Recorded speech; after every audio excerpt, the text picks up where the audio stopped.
Assalamualaikum warahmatullahi wabarakatuh. Halo teman-teman semuanya. Di kesempatan kali ini saya mau share tutorial Django Limited Access to All Users ya. Jadi kita akan memberikan batasan atau limit akses terhadap jenis user yang ada di Django. Nanti ini bisa dibilang sebagai permission check. Kalau misalkan user ini sedang login atau sedang aktif, dia mau melakukan apa? Kalau misalkan dia sedang tidak aktif atau anonymous user, dia mau melakukan apa juga, gitu ya. Nanti kita akan buat batasan dari masing-masing tipe user ini. Nah, ini bagusnya di Django ya. Jadi memang sudah ada yang membatasinya sehingga dia tidak bisa melakukan apa yang kita tidak inginkan, gitu. Oke, menarik teman-teman semuanya. Kita langsung aja menuju ke pembahasannya bersama saya, Sumantri S. Let's go started. Come on. Nah, jadi begini teman-teman semuanya. Oke, yang pertama, ini sebenarnya merupakan project minggu lalu atau lanjutan dari beberapa episode yang lalu gitu ya. Dimulai dari how to login dan logout gitu ya. Ini akan berlanjut terus. Nah, dan source code-nya ini sudah saya upload di GitHub saya. Di sana sudah ada. Silahkan teman-teman download dan clone ya di GitHub saya, dan jangan lupa di follow dong GitHub saya ya, biar kitanya makin semangat gitu. Oke. Oke. Nanti link GitHub saya sertakan di kolom description. Nah, ini kalau misalkan ini sudah jalan ya. Tentu ini sudah jalan. Kalau saya ke beranda, ke login, register, bahkan logout, itu sudah jalan semua. Cuman ini lihat sekarang dia dalam kondisi anonymous user. Jadi kita akan memberikan batasan ya, limit gitu. Kalau misalkan dia sebagai anonymous user, berarti dia hanya bisa mengakses ya, ini contoh kecilnya aja ya. Contoh kecil aja, dia hanya bisa mengakses beranda ya, login dan register. Jika ada user, misalkan admin dan lain sebagainya, dia hanya bisa beranda dan logout ya. Konsepnya seperti itu ya. Kira-kira seperti itu. Karena kan kebanyakan website itu kita login ataupun enggak, di halaman indeksnya itu akan sama gitu ya. Itu banyak website yang seperti itu. Oke, nah bagaimana penerapannya di dalam Django? Oke, kita akan terapkan di sini saat ini. Oke, nah sekarang bagaimana caranya? Oke, kita ke sini views, lihat ini merupakan halaman indeksnya, jadi kita ke indeks sini. Oke, teman-teman semuanya. Di video minggu lalu kan kalau misalkan kita mau cek user yang sedang aktif itu seperti apa, kan kita buat seperti ini ya, request titik user. Oke, untuk mendeteksi bahwa user itu aktif atau tidak gitu ya, seperti ini. Nah, sebenarnya di dalam Django itu ada sebenarnya sebuah method yang selalu running up atau jalan ya teman-teman semuanya, dan itu semuanya sudah ada sebenarnya di middleware sini. Oke, yang selalu saja aktif ketika kita menjalankan aplikasi project kita gitu ya. Oke, sip. Nah, apa namanya? Namanya adalah isAuthenticated. Jadi ini adalah method yang sudah ada sebenarnya di Django. Jadi kita tinggal menggunakannya. Fungsinya apa? Untuk mendeteksi apakah user itu sedang login atau tidak. Oke, kita buktikan. Sekarang kita reload di sini. Kita buka terminal. Sip, lihat. Jadinya false ya. Artinya ini tidak ada user yang sedang aktif. Betul. Sekarang kita sebagai anonymous user. Kalau misalkan ini saya login sebagai Paijo 123, lihat true ya, aktif. Oke, teman-teman semuanya. Berarti ini saya logout aja. Ini itu berhasil dideteksi user yang sedang aktif. Keren ya. Oke. Nah, jadi kita akan membuat sebuah statement logika yang mendefinisikan dari kedua tipe user ini untuk membatasi limited access. Oke, contoh kecil di navbar ini tadi, di awal tadi sudah saya jelaskan. Jadi kita buat logika, kalau misalkan dia anonymous user, berarti dia hanya bisa mengakses navigasi, beranda, login, dan register, dan ataupun sebaliknya. Oke, ini itu kita buatnya bukan di dalam views indeks yang ada di sini, melainkan lihat kita ambil ke dalam indeks di sini. Jadi kita mainnya itu di dalam navigasinya ya, untuk melakukan permission check-nya tadi. Nah, di sini itu kan kita bisa menambahkan sebuah statement if ya. Kita langsung aja menggunakan template tag yang ada di Django seperti ini. If jika request titik user itu dideteksi ada yang sedang aktif, oke teman-teman semuanya ya. Jika dia true, berarti ini kan logika untuk ini saya komen seperti itu.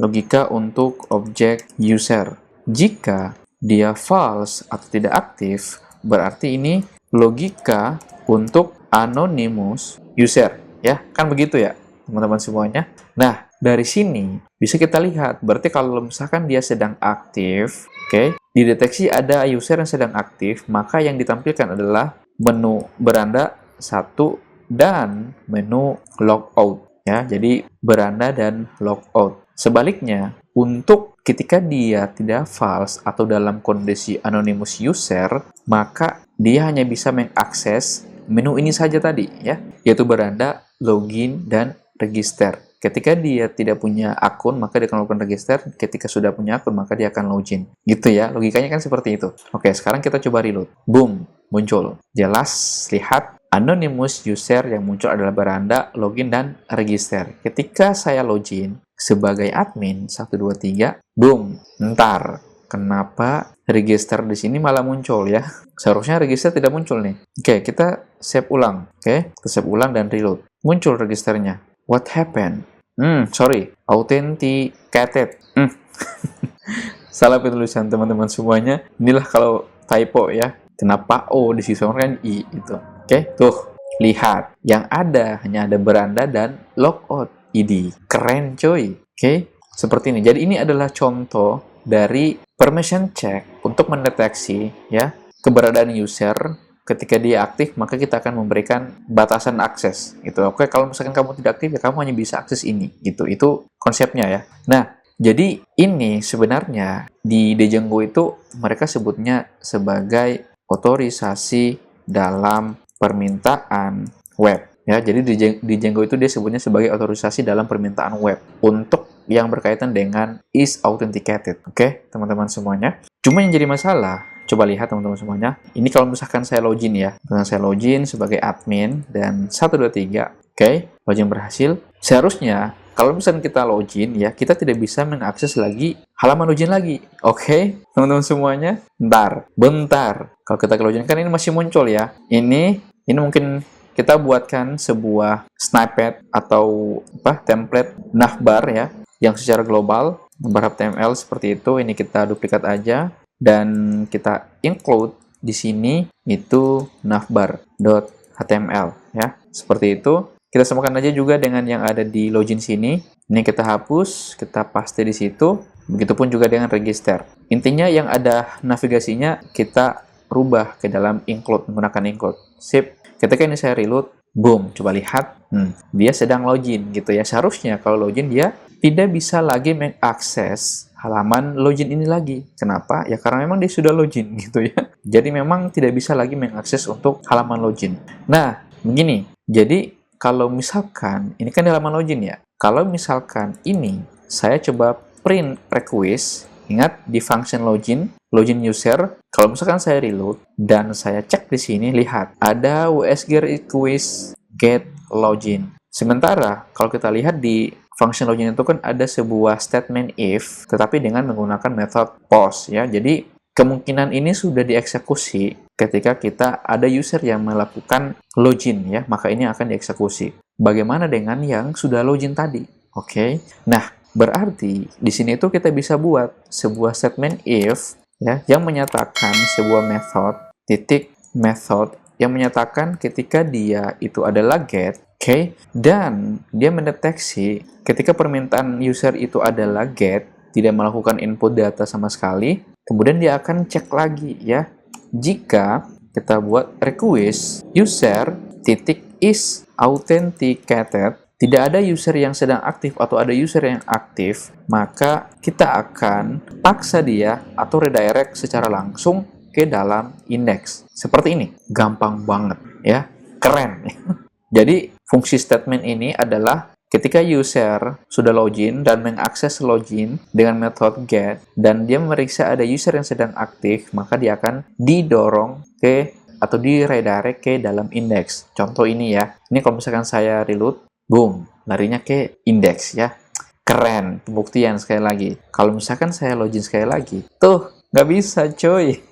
Ya, ini nggak bisa coy. Jadi memang sudah dipaksa, sudah dihandle ke dalam sini. Gitu, teman-teman semuanya. Nah, sekarang kalau misalkan kita logout, ya, kita logout, dan saya pilih lagi di sini, logout, seharusnya nggak bisa ya, seharusnya nggak bisa, karena memang tidak ada user yang sedang aktif. Nah, itu semua teman-teman semuanya ya, baik login tadi dan logout itu sebenarnya masih aktif di sini ya, karena memang ada path atau link URL yang masing-masing function itu ada gitu, aktif gitu. Jadi ketika kita minta di sini, maka dia akan redirect ke sini. Meskipun ya kita sudah membatasi sebuah limit seperti ini gitu. Nah, itulah pentingnya kita mendeteksi atau memberikan batasan gitu. Oke, teman-teman semuanya. Oke, kita langsung lagi ke sini. Nah, coba teman-teman perhatikan. Kalau misalkan kita lihat untuk logout, di sini kan sebenarnya cara kerjanya hampir sama seperti yang ada di ini, gitu ya. Berarti ini bisa kita kopikan aja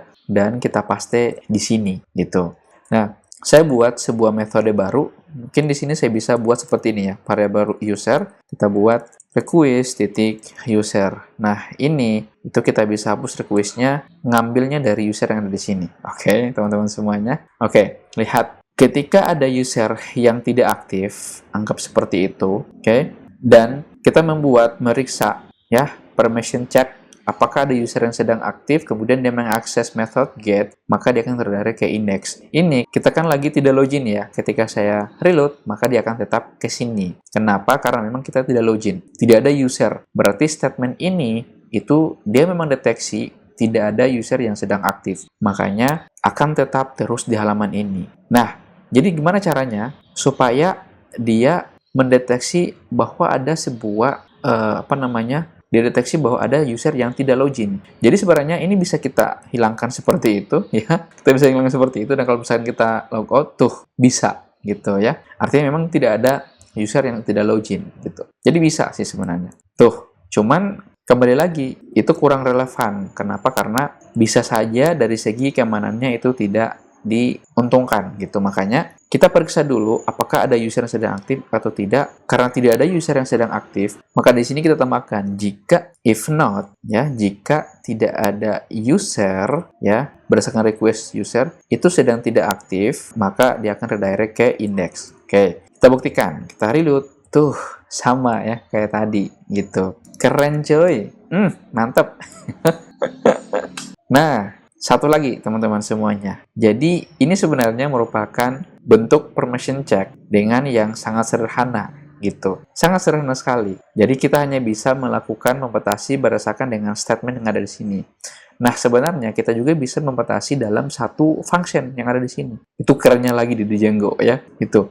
Apa namanya? Jadi di Django itu sebenarnya ini kita logout dulu. Sebenarnya sudah ada salah satu method yang sudah disiapkan oleh from Django contrib.auth ya, namanya adalah decorators. Import namanya adalah login required. Oke. Jadi ini memang khusus untuk user yang sedang login gitu ya. Jadi yang sedang login yang bisa mengakses function logout atau halaman logout. Nah, jadi di dalam Python itu namanya adalah decorators. Nah, untuk mengetahui decorators atau tidak, itu diawali dengan tanda add seperti ini. Jadi kalau misalkan ada tanda add seperti ini, itu namanya decorators dalam Python ya, login required. Nah, apa itu decorators? Jadi sebenarnya merupakan sebuah fungsi untuk mengubah perilaku fungsi lain tanpa mengubah logika intinya ya. Ini contoh. Jadi memang dia membungkus function atau fungsi yang ada tanpa harus merubah fungsi intinya gitu ya. Jadi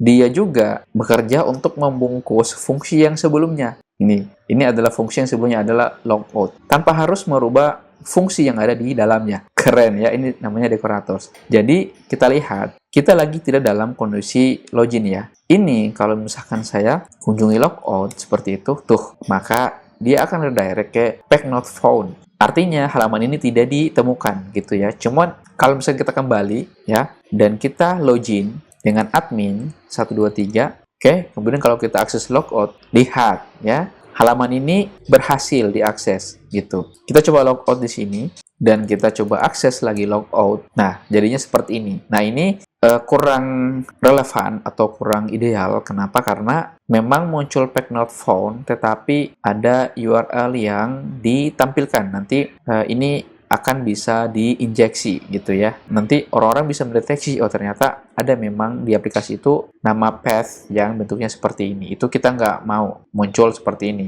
Nah, makanya di dalam login required punya decorators ya, itu sudah disiapkan sebuah parameter namanya adalah login URL. Nah, kita buat seperti itu, larinya ke index. Jadi konsepnya dia memang mengambil path yang ada di sini gitu. Jadi bukan berdasarkan name ya atau namespace, tapi dari path yang ada di sini. Oke? Karena garis miring itu adalah index, maka kita deklarasikan dia sebagai index seperti ini. Oke, teman-teman semuanya. Jadi gini, kita save dan kita kembali ke sini. Kalau misalkan saya logout sekali lagi, idih, cakep ya, lihat dia langsung redirect ke index gitu. Nah, untuk tandanya kalau misalkan kita menggunakan ini, itu ada yang namanya, nih, tanda tanya next sama dengan. Itu sebenarnya tanda dari kita memasakkan decorators login at required. Jadi memang dipaksa gitu. Dipaksa dia untuk seorang user tidak bisa mengakses logout, kemudian ini kita langsung redirect ke index ya. Keren sekali coy. Dibungkus bro, dibungkus. Ini mantap, mantap punya. Nah, begini teman-teman semuanya. Sebenarnya apa yang kita lakukan di sini itu memang sesuai. Ini bisa kita hapus aja ya. Sebenarnya itu kurang apa ya? Bukan kurang bagus sih sebenarnya. Sebenarnya sudah sesuai, tapi di Django itu sebenarnya ada lagi yang dia sarankan. Jadi kita tidak perlu membuat permission check yang seperti ini untuk di login user ataupun yang seperti ini untuk di logout users atau bahkan menggunakan ini. Itu kita nggak perlu lagi ya. Jadi hanya 2 baris itu sudah mewakili function logout dan login ya. Itu karenanya di Django. Oke ya. Tapi itu nanti akan saya bahas di playlist terbaru saya nanti untuk simple application. Nanti kita akan bahas semuanya di sana, termasuk menangani masalah sistem autentifikasi. Oke, teman-teman semuanya penasaran? Iya, memang penasaran. Memang sengaja saya buat penasaran. Oke. Jadi seperti itu ya. Nah, kalau misalkan ada yang bertanya terkait dengan limited access gitu di Django, silakan bertanya di kolom komentar. Nanti sebisa mungkin akan saya jawab. Oke, teman-teman semuanya. Cukup ya. Jadi mungkin itu saja untuk video saya kali ini. Terima kasih sudah nonton. Jangan lupa klik tombol subscribe, like, dan share, serta nyalakan lonceng notifikasinya, biar tidak ketinggalan video-video update dan seru lainnya. Mudah-mudahan bermanfaat dan kita akan berjumpa kembali atau bertemu kembali di episode lainnya. Salam baris kode, sampai jumpa dan bye!